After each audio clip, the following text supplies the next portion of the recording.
found out that Kyle had gone with Brian? Well, I was disappointed because I wanted it, and what kind of competitor would I be, and if I wasn't disappointed? But I'm fine with it. I have a great relationship with Brian, and I love this program, and I've had a great experience coaching here, and I accept it. I'll just go forward. How do you see you guys working together with you handling the passing game and him being OC? I think we'll work together fine. I'm not worried at all about working well with Brian. He and I have worked closely together, starting when he was a player, and then the past 2 years we've had a great relationship.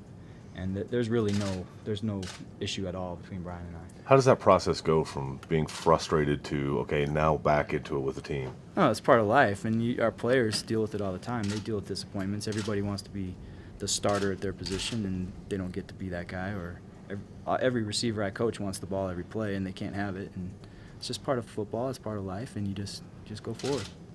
You still want to be an offensive coordinator, though, and so now with what's happened here the last couple of years, do you look around more aggressively, even if Utah's been home? Not necessarily, because like you said, Utah is home. I love it here, and I really like this program. I like the direction we're going, and I like being in the Pac-12. There's a lot of exciting things happening here, and I'm excited to be here. Would I like to be an offensive coordinator at some point? Yes. But it has to be the right situation, and I'm on board 100% with what's going on here. So what are your goals for the passing game coming up here in 2012? Well, hopefully to throw it better than we did last year. We need to improve in every way in the passing game. We got to protect the quarterback better.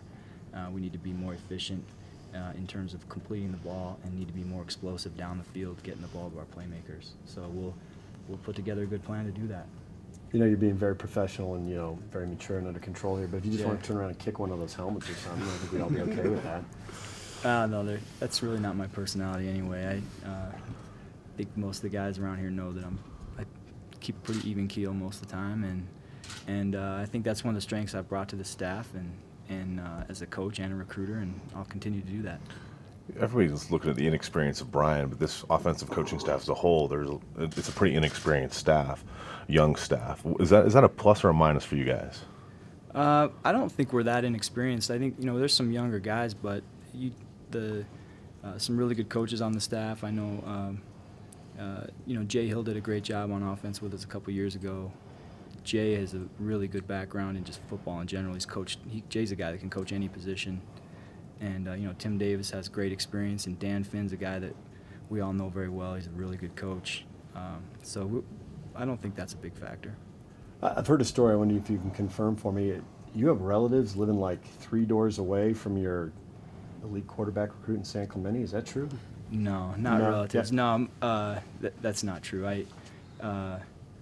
My wife went to high school with one of his assistant coaches, but they haven't stayed in touch over the years or anything. It was just sort of one of those things where they sort of reconnected through the recruiting thing, but it wasn't a big factor. Okay. I think that got exaggerated. Yeah.